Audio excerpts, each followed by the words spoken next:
আল্লাহ সুখে রাইখো। আপা 5-10 টাকা ভিক্ষা দিবেন? আপনার এই হাতটা নাড়ান তো দেখি। আপনার আমু? হ্যাঁ নাড়ান, পা নাড়ান। হ্যাঁ ওনার আমু। নাড়ান, এই হাত নাড়ান, এই পা নাড়ান।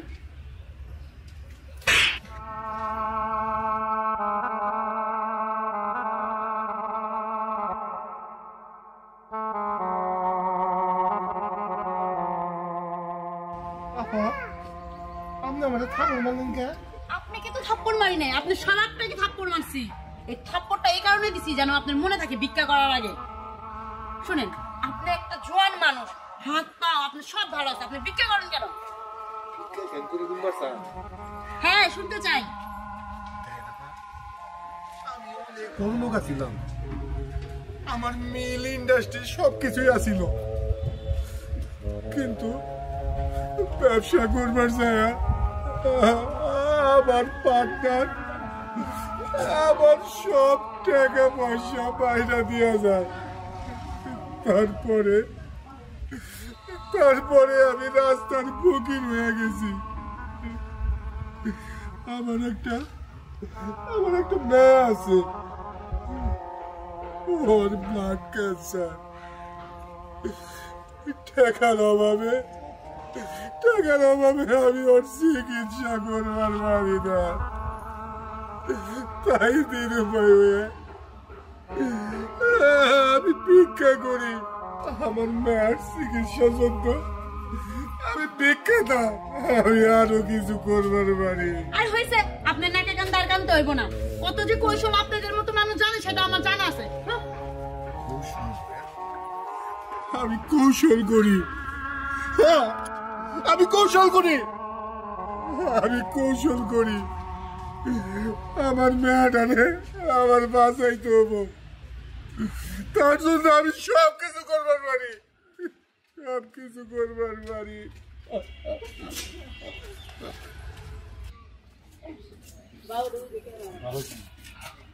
আমার কয়টা ভিক্ষা দিবে?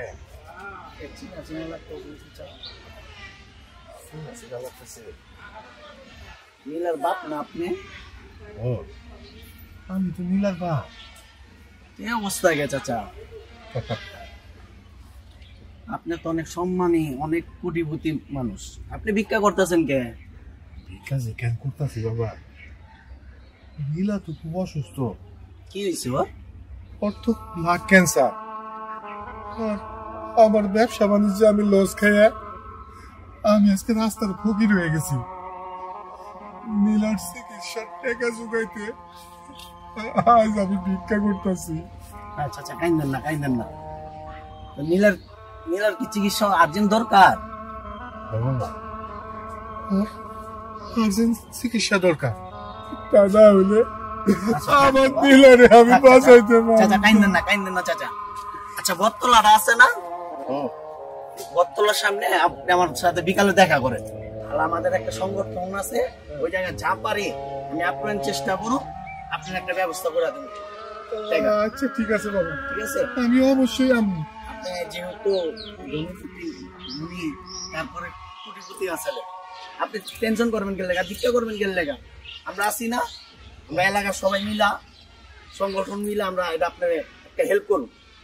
আচ্ছা ঠিক আছে বাবা, বিকালে কিন্তু আসবেনি। বিকালে আমি বাবা, অবশ্যই আমি।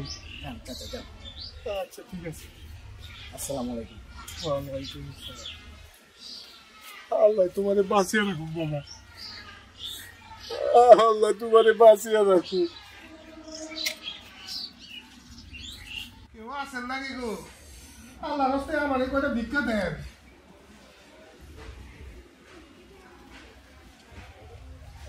আপনি আবার এখানে আসছেন? হ্যাঁ, আপনার তো আসলে লজ্জা শরম নাই। কি?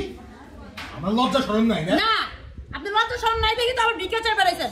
সুস্থ সবল মানুষ কাম করে খেতে পারেন না? শুনেন, আপনার যে অহংকার আর আপনার যে দেমা, আমি যদি চাই এক মুহূর্তে আপনার সব অহংকার আর দেমা আমি ধুলায় মিশিয়ে দিতে পারি। ফকিন্নির বাচ্চা, ভিক্ষু করে তুই এত বড় কথা বল, আমার দেমাক তুই ভাঙবি? তুই আমার কি গামাক ভাঙবি রে? দেবার পারবো না। আচ্ছা দাঁড়াইতে এই ছাড় তুই, ছাড় বলছি, ছাড়, ছাড় আমাকে, ছাড় বলছি, না, ছাড় বলছি, ছাড়, না, না, না, ছাড় আমাকে, ছাড়, ছাড়, ছাড় বলছি আমাকে, ছাড়, ছাড়, ছাড়, ভালো করে, ছাড় আমাকে, ছাড়।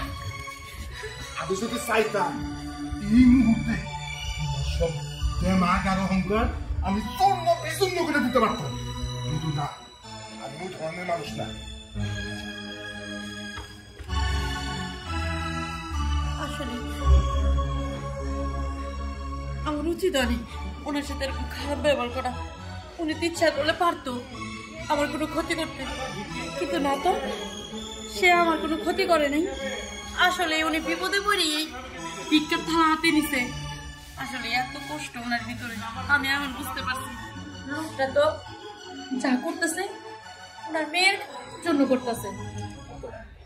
আমি যদি পারি ওনার সাহায্য করবো, যেমনি হোক ওনারে খুঁজে বাই করবো আজকে আমি বিকেলবেলা।